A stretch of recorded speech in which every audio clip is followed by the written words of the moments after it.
to weigh in. Congresswoman Debbie Lesko. Congresswoman, thank you so much for joining me to talk about this really important thing that's happening right now in the world. It was really, really hard for me this weekend to watch all these videos. I mean, they're heartbreaking. And what's really, really bothersome to me is that how Biden's handling this right now. So Biden, just last year, he promised the American people that he would take accountability for his actions. We actually have proof of that. He tweeted this about President Trump. He said, "Unlike this president, I'll do my job and take responsibility. I won't blame others." But now on Saturday, he decided to point the finger at Trump for what's happening in Afghanistan, saying that it was actually Trump who empowered the Taliban. So do you think that he has the right to shift this blame to Trump right now? Well, it's not a surprise that he would try to shift the blame, but it's totally his fault. His administration has totally botched this withdrawal, and it's just really sad, really disconcerting. My son-in-law actually served some time in Afghanistan, and he's just has really mixed feelings about this because he saw some of his friends die. And now with this whole debacle of what President Biden has done, it's just unconscionable. We got briefed. There was a bipartisan briefing yesterday morning, and the Secretary of Defense, the Secretary of State, and General Miley were on the phone with us and briefed us. And Secretary of State Blinken said he promised that there was going to be a safe and orderly drawdown. Well, nothing could be farther from the truth. We've seen the videos now of people scrambling over the airport fence, clinging to the bottom of the plane, falling to their death from the bottom of the plane. Our U.S. troops are having to fire guns up in the air to try to disperse the crowds.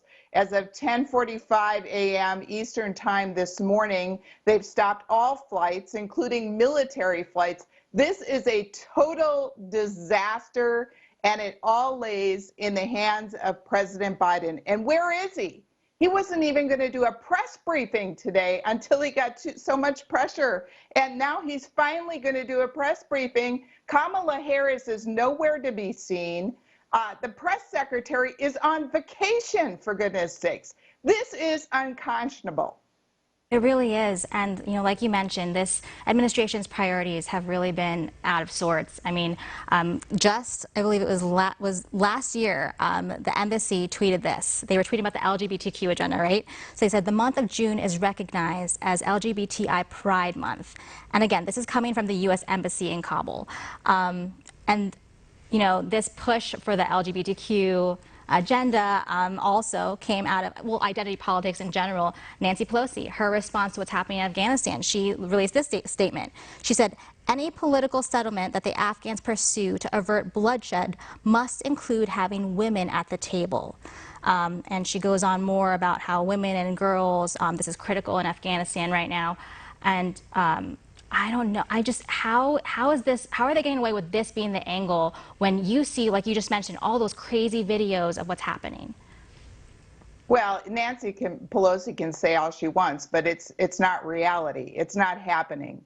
We've seen reports of people getting executed, Afghans getting executed, forced marriages of young women to the Taliban. They're going to go back to Sharia law. They're not going to allow, in the past, they haven't allowed girls to go to school. They've forced women not to go out on their own. They have to totally cover up. This is going to go back to the Taliban that we have known, who will execute people. This is not a good group of people at all. This is, and you combine that with an open border. We have an open southern border. How do we know these Taliban folks and other terrorists aren't just going to flood across our border? This is a disaster. Biden is a disaster. He's a disaster with our southern border. He's a disaster with foreign policy. This is just amazing that this guy is alone. You saw the picture of him in Camp David, all alone by himself at a table. Where are his people that help him? He's just looking at a TV screen all by himself. hanging out in Camp David, wasn't even going to have a press conference today till he got pressure, and then his press secretary gone. And Kamala Harris hasn't even had a press conference for what, 200 days now? This is just a total failure on behalf of the American people. It is very upsetting.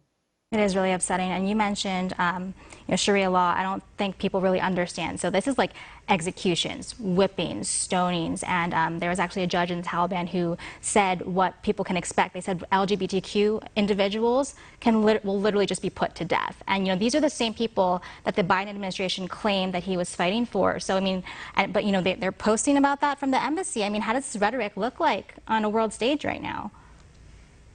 Their rhetoric falls on deaf ears because what's happening in reality is the total opposite of what Biden, Pelosi, the Democrats say they want. I mean, Pelosi is trying to cover up for Biden. Even CNN and other liberal media organizations have to admit this is a total disaster. And then when Biden tries to blame it on Trump, give me a break. First of all, Pompeo has came out and said when Trump had this agreement with the Taliban, there were conditions. There were conditions that had to be met. Also, the timing of this is terrible. Why didn't they do this in the winter? And this is a total disaster. Even from yesterday morning, things have changed. So I'm on the phone call with the Department of Defense Secretary, the Secretary of State, and also the chairman of the Joint Chief of Staffs. They obviously had no idea what was going to happen yesterday. I mean, at least the military guys said it was fluid, but the Secretary of State said, oh, it's going to be orderly and safe. Give me a break. They have no idea what's going on. This is a total disaster. And then Biden saying he's blaming it on Trump. Give me a break. Biden has undone just about every single policy that Trump has put in place. So don't blame it on Trump. I mean, this is total ridiculousness. It is. And like you said, it's bad when even the leftist media is saying it's bad. I just saw this headline on CNN. They said Biden deserves blame for the debacle in Afghanistan. But as I was watching all of this unfold on the world stage, I literally had a flashback in my brain of Jill Biden when she was going to the G7, and she said that foreign policy was actually her husband's strength. And we have a clip of it. Listen. Can you explain the message on the back of your jacket, ma'am, if you're willing? Oh, the love? Yeah.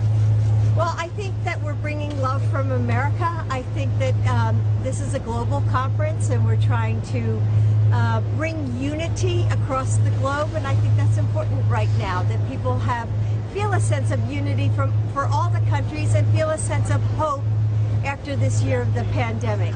Dr. Biden, you've seen your husband doing this so often as a vice president, as a senator. What has changed now that he's president, and particularly how is he preparing for a meeting like the one with President Putin at the end of this year? Oh, I think he's so well prepared. I mean, he's been studying for weeks, working up to today. Of course, he knows most of the leaders that'll be here.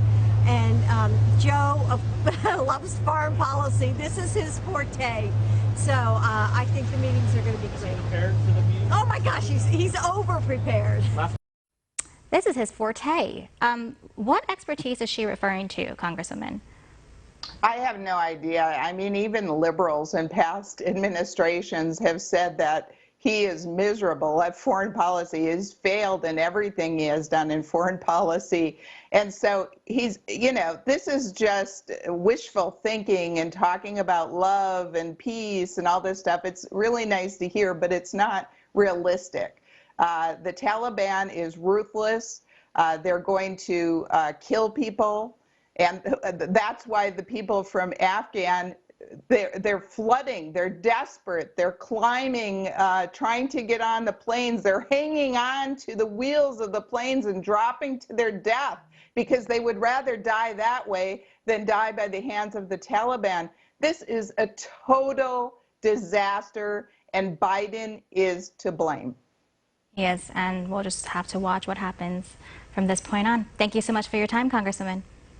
Thank you.